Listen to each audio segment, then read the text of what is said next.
think you have it backwards there, Keith, because the seam is on the outside.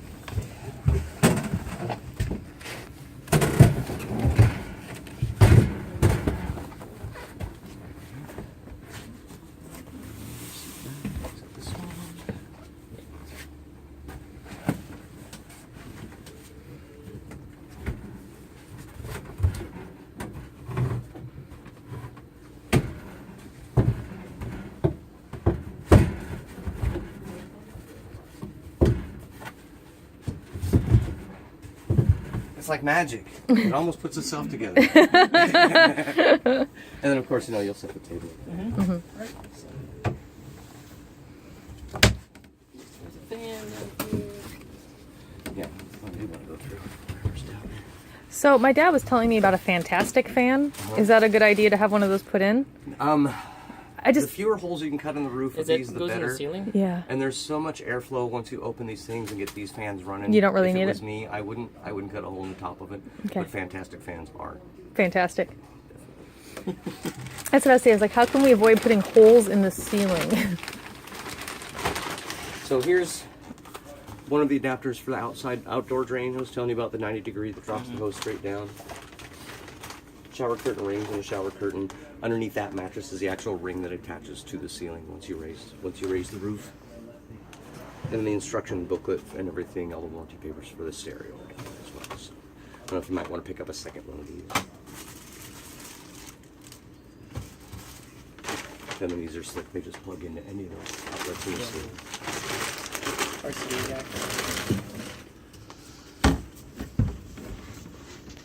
And here's your shore power cord. It will be pulled out when you're in camp. Pretty long, that's nice. Yeah, they're really long.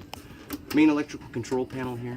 You've got your circuit breakers there for the 110, anything that runs on 110 like the refrigerator. And then you've got your 12 volt circuit breakers here for the 12 volt things like the lights and the fans, things like that. So you can kind of hear the fan going now. If you've got it under heavy electric load where you've got lights on and everything running, the more you have running, the louder that fan's going to be. So keep that in mind. Not abnormal to hear some wind come out. Your other 110 right there. Set this up here.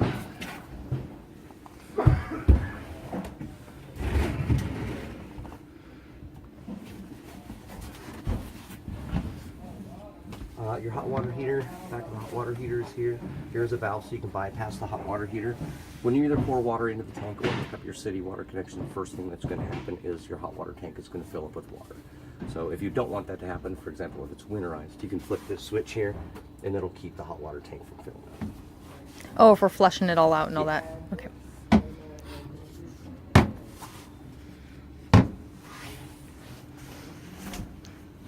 So when we winterize it, if we do choose to put some antifreeze in there or whatever have you, you don't want the antifreeze to get to your hot water heater? Is that correct? Because it would take 5 gallons of antifreeze to fill that water heater up. Okay. So you can bypass it just so it doesn't What's this take. switch down here? Is that for the water? That's going to be the water heater. So you turn that on, the little red light comes on. And it should take about 10-15 seconds. That light will go off and you'll hear the water heater light off.